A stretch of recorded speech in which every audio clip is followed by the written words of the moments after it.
Hello everybody, welcome to the cross-cultural unit. Today we will be discussing the general description of cross-cultural unit that we're going to study this semester. Well, we're going to begin our talk today by defining what's culture. So, firstly, culture is learned behavior. What does it mean by learned behavior?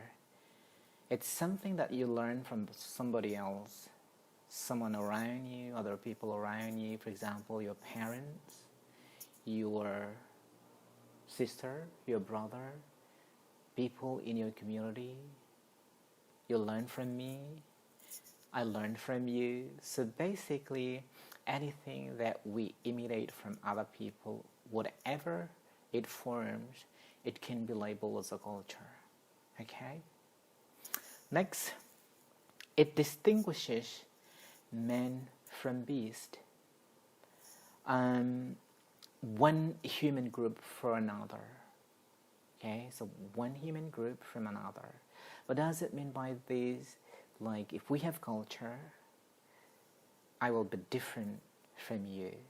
So, let's imagine, like, if we have a friend from overseas, and then we meet in the middle of the road, then we can see, quite different character, and because we come from different culture, okay?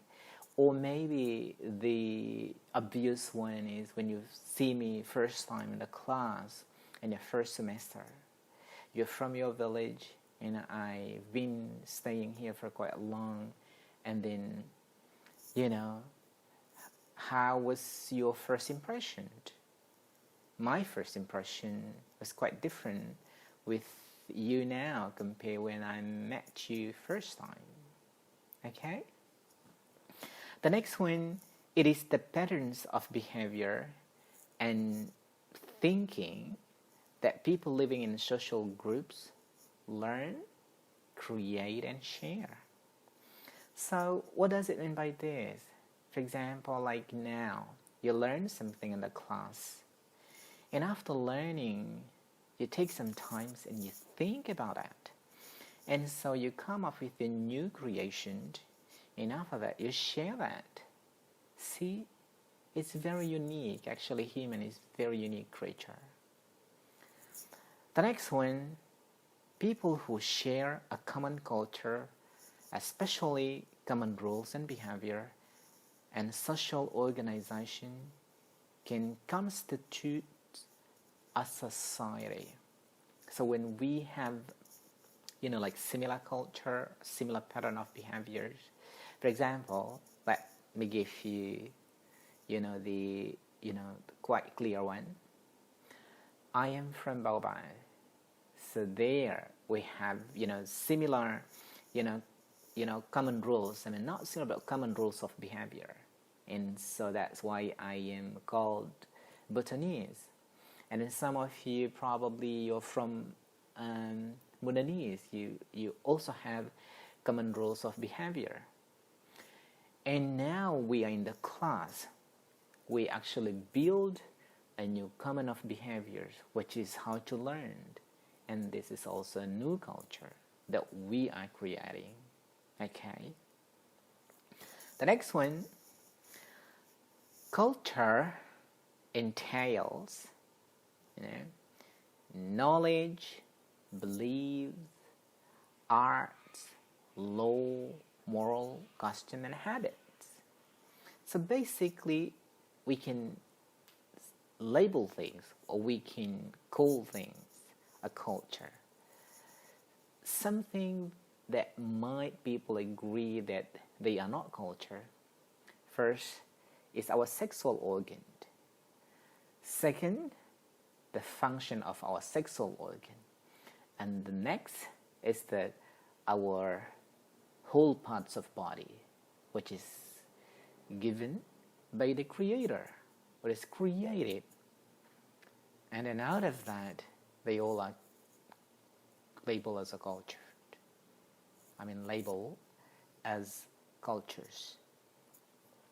Now, we're going to talk about ideological culture.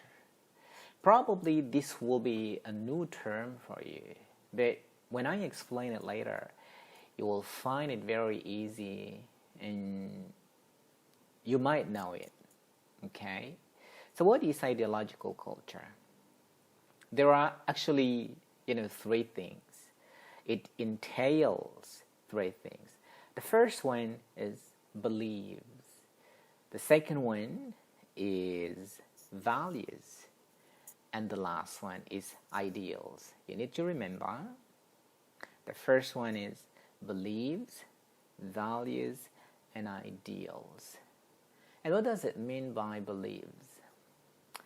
Beliefs is understanding of how world works and how to respond to others' action of others and their environment.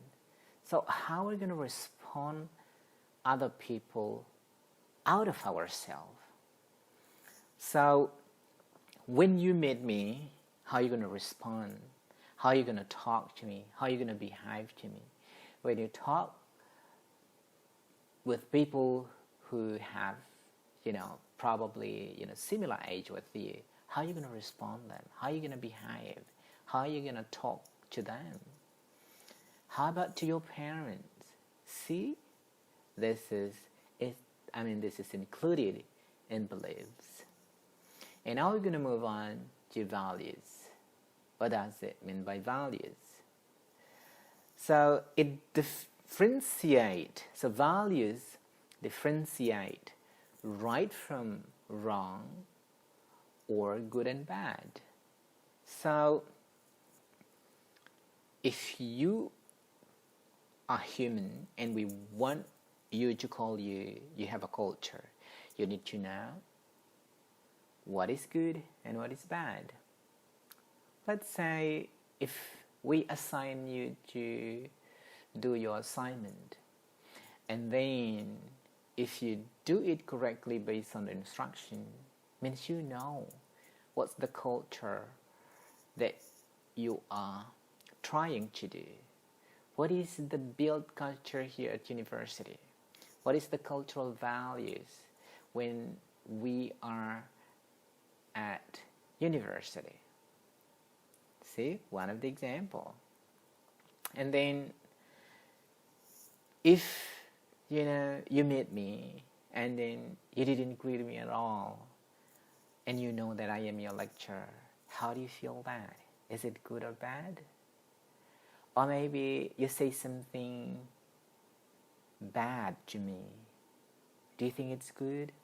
When you differentiate which one is good and bad, it's also included in values. Now we're going to move on to the last one. In ideological culture. Ideals. So what does it mean by ideals? So ideals are models for what people hope to achieve in life. So models for people to achieve in life. What they're going to achieve. I'm going to give you my own example. As a Muslim, what I want to achieve is heaven. I want to stay there forever at the end of my life. And after life or hereafter. And so, because that is the pattern, that is the one that I'm going to achieve. So, what I am doing now is I am preparing myself to go there. For example, like I am, giving lectures. I want you to also to use this knowledge for other people. And, I donate something if I have something. I greet you nicely if I meet you. So things like that. Because, I've got the pattern. I've got what I'm going to achieve.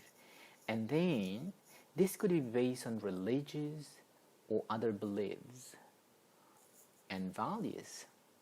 Okay?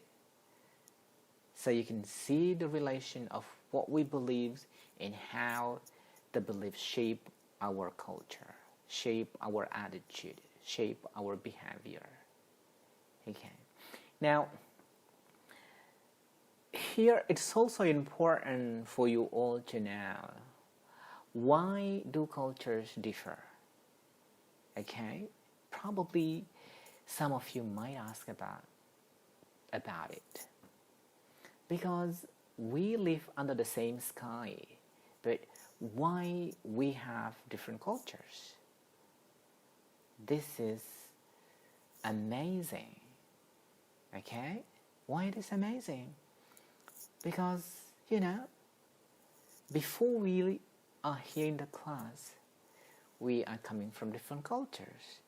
And then now we bring our own culture, but we build a new culture, which is a culture of learning, how we're going to attain our dream to be the one that we have said earlier. Like some of you, you're going to be a teacher, a lecturer, or journalist, or news anchor, or whatever. Okay? So, why do cultures differ? Firstly, because of history. Okay? The next one, educational background. Of course, like my father and your father, they might be the same in terms of, they are human, but then their educational background completely different. And so those differences, it's internalized in their self, and then when they have son and daughter, they try to shape as they believe. And that's why we are different. A history, okay? Social background, right? The next one is ethnic, religion, ecology, okay? See that ecology? It makes us differ. It makes us different, what I mean. Technology, okay? So let's see, people in Japan, in America, in Malaysia, in Saudi Arabia, in Indonesia, in Kendari, in Baobao, in my village. See the use of technology. They can bring people react differently, and that's result in making us different in terms of culture. Okay. The next one is geographical conditioned.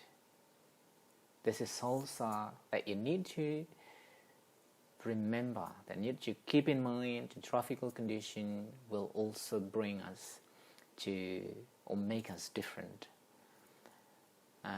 See, like American people, they have 4 seasons: summer, autumn, winter, and what's the other one, the last one? So summer, autumn, winter, and spring.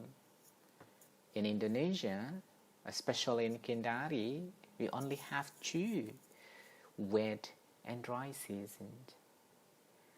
And when we have dry season, how we react. And we have wet season, how we react. Okay? So, now you know why we are different. Next, we're going to study, or we're going to learn, what is intercultural communication. We're going to talk about this. We need to relate this because we study language. We study, foreign language. And when we study foreign language, we are prepared to be,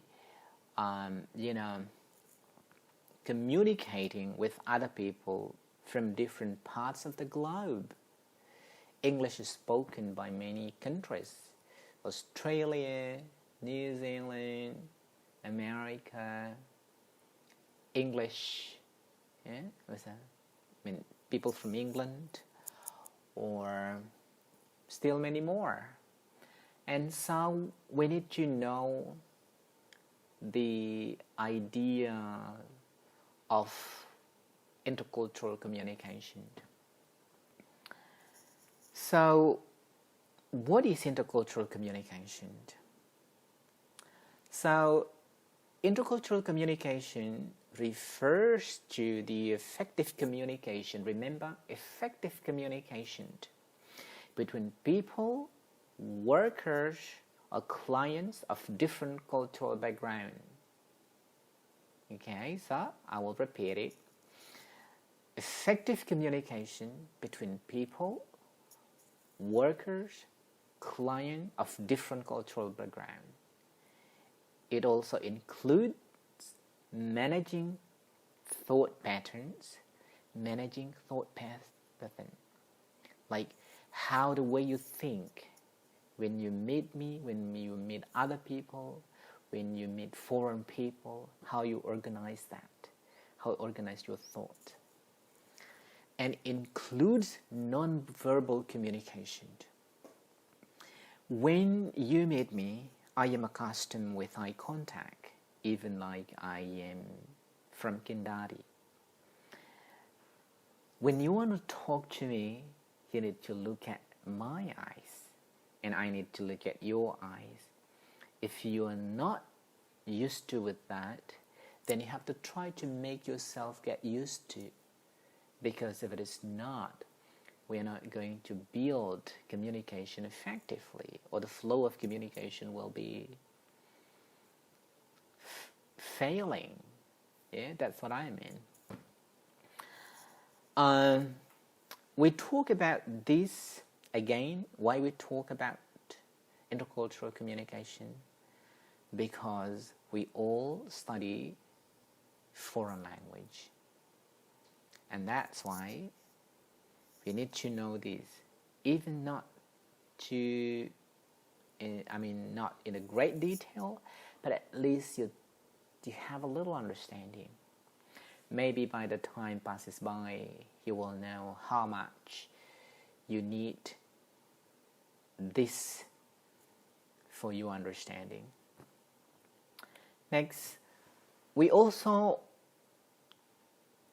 talk about universal, cultural, and personal in this meeting. For today's meeting. What does it mean by universal? Universal here, ways in which all people in all groups are the same. Yeah? Do you know what does it mean? So, ways in which all people in all groups are the same. All people in this class are the same. All peoples in Kendari are the same. If I pinch your skin, you're going to feel, it's painful. People feel that. Okay? Cultural. What a particular group of people have in common with each other and how they are different from other groups. Okay, so what a particular group of people have in common with each other and how they are different from other groups. I think this one's quite clear. And the personal one, ways in which one of us is different from everyone else, including those in our group. Okay, so personal is like, it's about our own self, like each individual. We are different. Even though we have many things in common in terms of our parts of body, like we've got 2 eyes, we've got hair, we've got hands, but we actually different. The way you talk, it's different with the way I talk. The way I look at you is quite different with the way you look at me. So I think if you get confused, then you can just, get back to this slide and then see that and try to internalize that and think about that deeply, and so you can differentiate between universal, cultural, and personal. Now, it's very important to know why we have to study cross-cultural understanding. What it's the important one to understand the understanding, like cross-cultural understanding. It's because it simply refers to the basic ability of people to recognize, interpret, and correctly react to people, incidences or situations that are open to misunderstanding due to cultural differences. Okay? This understanding, for example, like, now again I'm going to take my example myself. I am speaking English like this, and then you speak English in your own way. And if I don't try to bring my understanding, then I will say like, hey, excuse me, I don't understand you. Maybe I can say like, hey, you have bad English.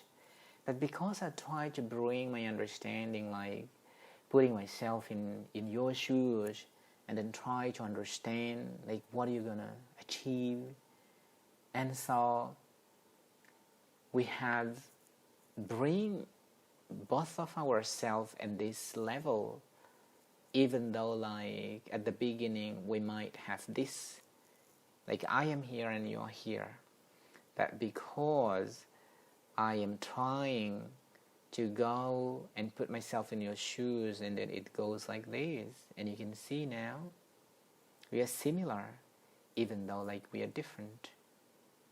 Okay, now what does cultural understanding mean? So this slide, like cross-cultural understanding, and then now we're gonna go to what does cultural understanding mean.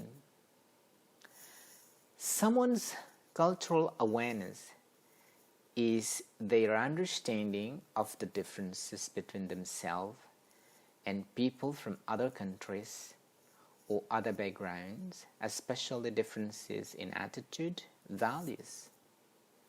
So how we're going to understand the values and the attitudes of other people who are coming from different cultural background with us. Okay? So can you think in a short time, or now, can you think how you meet with your friends in the class for the first time? How you react? And why you guys now live in one class harmoniously? It happens because understanding, right? Okay, now we're going to go to our last slide. So last slide. And I think this is that you are waiting for. I'm going to listen to the last slide, and then after that I can close my handphone or my laptop because you're going to do something else. What's the last slide? It's a useful phrases, and I'm hoping that you can remember this. If you don't remember the class, you can just remember this. What are they? The first one, what we believe correct may not be correct for other people. This is very, very, very important. Because sometimes they say, hey, that's wrong. Hey, that's wrong. That's wrong. We never know. If you look at that from different angle, it might be true. Okay? And the next one, it's just like the vice versa. What we believe in correct may not be incorrect for other people. See that? If I am looking at you like this and talking, probably you might say that this is not good, this is not correct. Because when you were raised, probably your parent, your sister, or your brother didn't tell you that you need to behave like this. Or probably they talk like you, look down like this, and while you're talking. And when I am talking to you like this is not correct. But to understand it, you need to come here and then see and ask why I do this. And then later you can understand, why Pahalim does it. Okay? The last one, we just need to think and understand think from different viewpoints. Okay? If you see something quite strange, don't judge it automatically. Try to see it from different angles, and probably you will understand why it happens. Okay? So, and this is the last one. I put it at the bottom. I give some spaces. Sometimes we just choose selfish because we think we are the ones who need to be understood, followed, and listened. Right? They say, this one is correct. Please follow me. Please follow me. Do this one. Do this one. Do this one. We command people. We ask people to do what we want them to do, but we never put ourselves, and sometimes, I'm not generalizing it, sometimes we never put ourselves in their shoes. Do they really want it? Okay? So I'm hoping that the description of our meeting today can give you a basic understanding of what we're going to learn throughout this semester. I'll see you. I'm just going to warn you. Stay home, stay safe. This is still the outbreak of coronavirus. And we love you all. I'll see you in the next video. Bye.